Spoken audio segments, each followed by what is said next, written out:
Yeah, okay. I'm about to spit some bars, yeah, I'm going hard. I pull up in the car, yeah, I spin the vard. I'm out here on the block, yeah, my bars is hot. I cannot be stopped, headed to the top. Woo, woo, woo, woo, woo. Hey man, are you ready to record a song? Well, this is gonna help to make it a whole lot easier in just 9 simple steps. Oh, what's up, YouTube, audio engineers, artists, producers, anybody who want to record a song? I'm Wavy Wayne from Wayne.wav, and this channel is all about helping you to record and mix better, faster, and a little more saucier, man. Today, we're gonna be showing you how to actually record a song in just 9 simple steps. So get your notepad out and let's get to it. The first thing that you wanna do is really important, okay? Make sure that you find a quiet, non-reflective environment to record, okay? So search around your house if you at home. You look for the best, quietest room. That might be in a basement, it might be, who knows, upstairs, downstairs, it might even be your kitchen. But you probably not the kitchen, because the kitchen got a lot of hard surfaces. Because the second part is non-reflective. Now, what causes reflections is going to be the hard surfaces, hard floors, cabinets, walls, all of that stuff. So you want to find a room, it's more than likely going to be your bedroom, because you got a big absorption material right there. It's called your bed. That's one thing. And then if you got some curtains, that's another thing, right? You can maybe even open up the closet, not get in the closet, open up the closet to catch some more reflections through your clothes, okay? But once you find that quiet, non-reflective area, try to get right in the middle of it. And then it might even help for you to walk around that room talking or rapping the song that you're going to sing or whatever, and see how it sounds to you in those different spots. However it sounds to you is probably how it's going to sound a lot like once it gets captured into the microphone. So step number 1 is to find a quiet, non-reflective room. And yes, there are some things that you can do to reduce reflections, but finding that proper room first is going to help you a whole lot.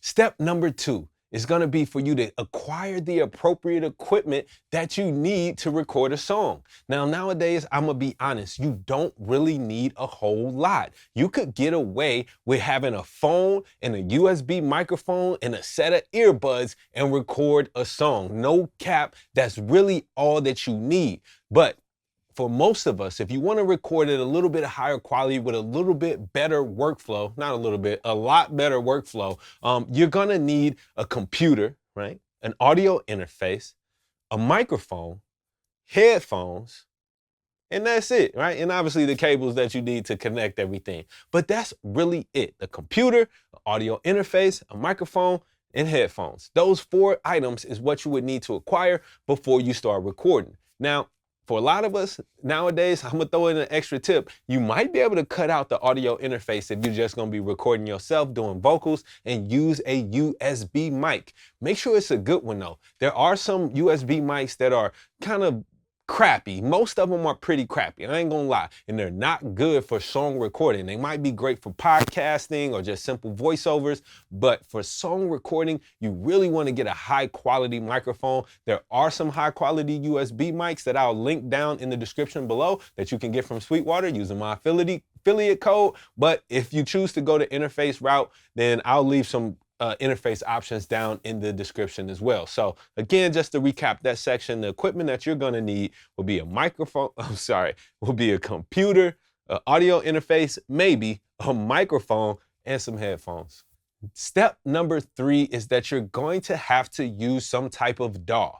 A DAW is simply an acronym that stands for Digital Audio Workstation. A digital audio workstation will simply allow you to record and edit your audio so that you can create your song, okay? So you might already have a DAW free on your phone or tablet called GarageBand. There's other DAWs that are useful like Logic, Pro Tools, Studio One, even FL Studio, okay? So there's a lot of different options. What you need to do is find the DAW that you're the most comfortable with, or that you can learn the easiest, so that you can remove any barriers between you doing your creation.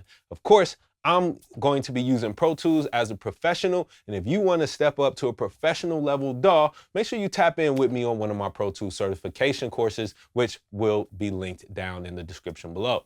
From here, I'm gonna take you actually into my Pro Tools session so we can see everything else that we need to do in order to prepare to record our first song.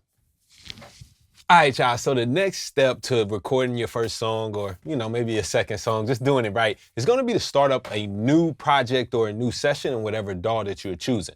Of course, I'm using Pro Tools, but you can choose whatever you want to. A lot of them will have a lot of the same features and controls. Once you start your new session, one thing that you're probably gonna wanna do is import whatever beat that you're working on, whatever track you're gonna be rapping over or whatever, go ahead and import that in. So I'm gonna go up to the file menu in Pro Tools and choose import audio. Once I navigate to my beat and I find the beat that I wanna use, I'm gonna go ahead and import it into my session. Now, a lot of times, well, probably most times, the beat is gonna be really loud. So one of the first things that I recommend that you do is just find the volume fader or whatever way that your DAW allows you to turn the level of that beat down, and turn it down about maybe 10 dB, okay? And I'm just looking on this little meter here and seeing that I'm turning it down by 9.7 dB. That's gonna be a good starting point.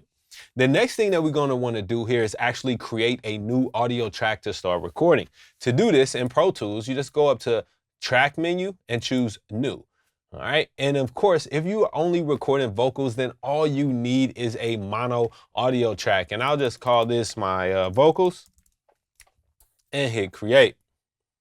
Next thing that we're going to do here in Pro Tools is just make sure that the appropriate input is assigned. I plug my mic into input 1, so that's what we're going to plug into, okay? That's where we're going to start. The next thing that we want to do is actually go ahead and record and enable that track. But before we do that, if your microphone is a condenser microphone, then you will need to enable phantom power. So I'm going to do that by clicking on this little button on my audio interface. And by doing that, this will send 48 volts of phantom power to the microphone, allowing it to have a signal. All right. So next thing that we want to do is actually go ahead. I'm going to make sure I mute my speakers here, but this is where the headphones come into play. Make sure before you record and enable your track that you use some headphones so that you don't experience any feedback. I'm going to place my Wavy Wayne headphones that are great for recording and mixing because they offer premium isolation so sound doesn't escape the headphones and you can focus on what you're hearing. So now that I have my headphones on, I'm going to hit this record enable button in the session, and I can see that I'm getting a signal. Now, the important thing to do here is to make sure that your signal is hot enough, but not too hot. Ultimately, that is getting a nice amount of gain. To do that, I'm going to use the preamp on my audio interface and adjust it up so that until I'm hitting at about the -12. So right up under this -10 is kind of where I want to be. And if I tend to go over that a little bit, that's fine. I just want to kind of average right about -12 dB on this meter. So I'm just going to adjust this up a little bit. Hey, yo, hey, yo, hey, yo. That's a little low. Let's go up a little bit more. Hey, yo, hey, yo, hey, yo, hey, yo, hey, yo, hey, yo, hey, yo, hey, yo, hey, yo, hey, yo, hey, yo, hey, yo. Okay, cool. So that's giving me the right level that I need, and I'm ultimately ready to start recording.